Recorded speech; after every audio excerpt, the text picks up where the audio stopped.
ఏపీలో వైసీపీ మాజీ మంత్రి పేర్ని నాని సతీమణి పేర్ని జయసుధకు ఇవాళ ఊరట లభించింది. మచిలీపట్నంలో రేషన్ బియ్యం మిస్సింగ్ కేసులో ఆరోపణలు ఎదుర్కొంటున్న ఆమెకు ఇవాళ స్థానిక కోర్టు ముందస్తు బెయిల్ మంజూరు చేసింది.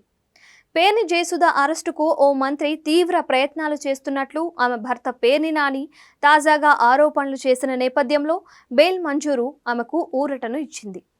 మచిలీపట్నంలో పేర్ని జయసుధకు చెందిన గోడౌన్లో పౌర సరఫరాల శాఖ నిల్వ చేసిన రేషన్ బియ్యంలో 378 మెట్రిక్ టన్నుల మేర మాయమైనట్లు అధికారులు గుర్తించారు. దీనిపై ఆమె గతంలో 1.68 కోట్ల రూపాయల డీడీలు కూడా ప్రభుత్వానికి చెల్లించారు. అయితే ఇవాళ మరోసారి కృష్ణా జిల్లా జాయింట్ కలెక్టర్ గీతాంజలి శర్మ ఆమెకు నోటీసులు పంపారు.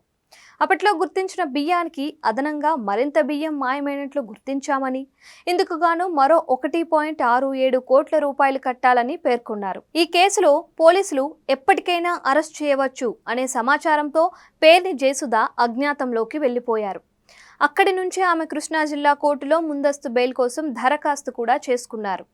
దీనిపై విచారణ జరిపిన కోర్టు పేర్ని జయసుధకు ముందస్తు బెయిల్ మంజూరు చేస్తూ నిర్ణయం తీసుకుంది. అయితే పోలీసులు విచారణకు సహకరించాలని షరతు పెట్టింది. మరోవైపు రేషన్ బియ్యం కేసులో తన భార్య పేర్ని జయసుధ అరెస్టుకు ఓ మంత్రి తీవ్రంగా ప్రయత్నించిన సీఎం చంద్రబాబు మాత్రం ఆడవాళ్లను అరెస్ట్ చేయొద్దు అంటూ ఆపారు అంటూ పేర్ని నాని ఇప్పటికే వెల్లడించారు. ఆ మేరకు రాజకీయాల్లో హుందాగా వ్యవహరించారని ప్రశంసించారు కూడా. అయితే ఇప్పుడు పేర్ని జయసుధ అరెస్టు కాకుండా కోర్టు కూడా ముందస్తు బెయిల్ మంజూరు చేయడంతో ఆమెను అరెస్ట్ చేసే ఉద్దేశం ప్రభుత్వానికి లేనట్లు అర్థమవుతోంది.